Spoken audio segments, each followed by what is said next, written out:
So I noticed something funny when watching the Xyz arc of Arc 5, and I thought I should share it here. It was something I focused a lot on in my original useless discussion, the one with, Kaido being nearsighted and all that crap. So I was really thoroughly amused when I saw this in Arc 5. I'll link the original discussion in the description, and I'll see you after the intro.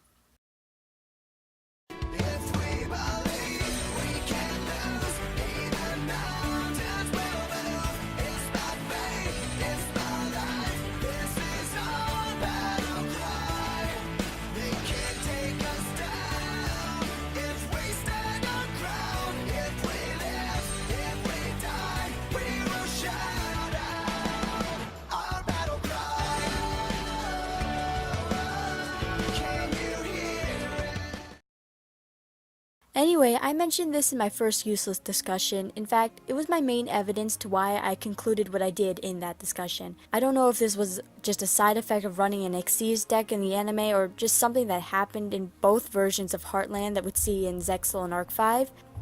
But the animators consistently remembered to animate it in this way, so I give them a whole tray of brownie points just for remembering. So what am I talking about, you may ask? I'm talking about how characters take large life point hits in Heartland. Yep, there's really no point to this, you may say. There's really no reason to this discussion, that is why it's called a useless discussion. So one of the things I always noted in Zexal was just how painful it looked to take large hits to your life points, especially in those high stakes duels where something like a family member or a friend or the world was at stake. Taking over 1,000 points of damage usually sent the character flying backwards to smash rather painfully against the ground, or into the ground, or smashing up the ground as the case may be. You see it over and over and over again in Zexal, which makes you kind of wonder what exactly goes into the augmented reality vision system they use. I honestly would have thought that the AR system would have been even more harmless than the solid vision we see in the previous series, but I guess I'd be wrong about that. It's a very distinct thing that I saw mostly in Zexal, although it did appear once or twice before. They only really brought out the danger damage in Zexal. Now, we still have to come to the conclusion that, like the previous solid vision, augmented reality is ultimately harmless by the end of the duel. And this conflicted me a lot, because it seemed like this kind of dueling had the power to just knock you down, and if it had the power to knock you down, then there was always the potential of getting hurt. After watching Zexal, I just brushed it off as an escalation in the anime. I mean, they always tried to make the next Yu-Gi-Oh series seem even bigger and more complicated than the last one, so who was I to judge if they wanted to literally throw characters around like ragdolls?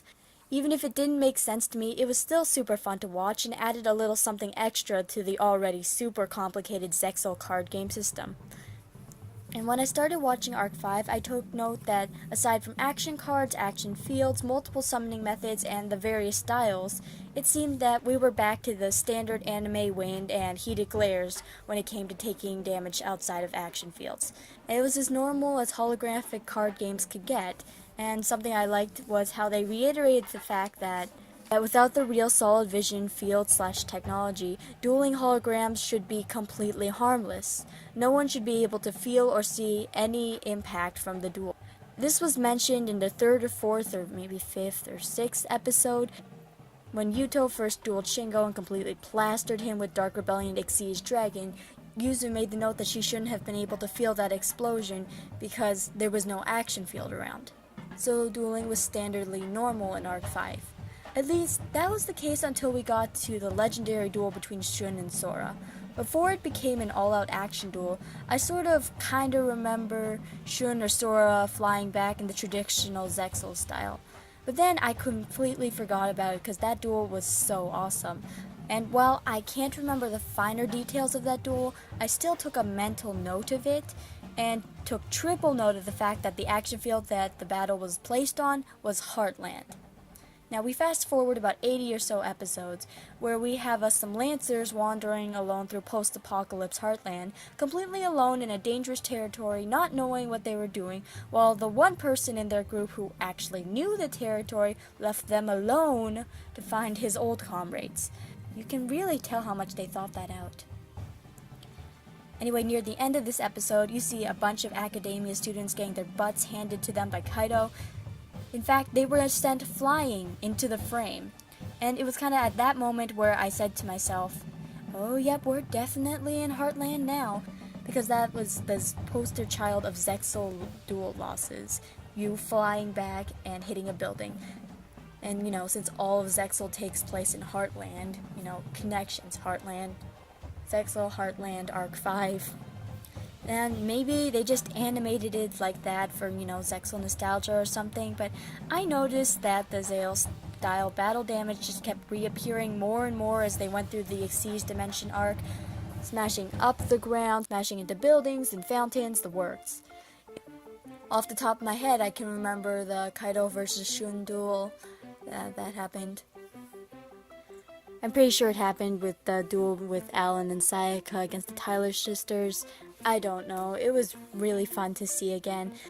I'm sure they put in other consistencies like that for all the hardcore GX and 5Ds fans, but I didn't catch them. Although I did catch it when Jack called on the freaking Crimson Dragon, which even I, as a person who hasn't watched 5Ds yet, knew was like a blatant, super special, awesome, epic, fan servicey thing.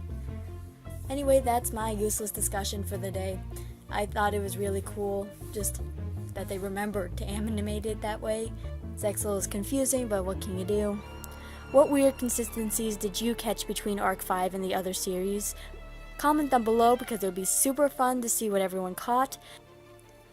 Between my Arc 5 pitches, I'm going to try my very first list on this channel.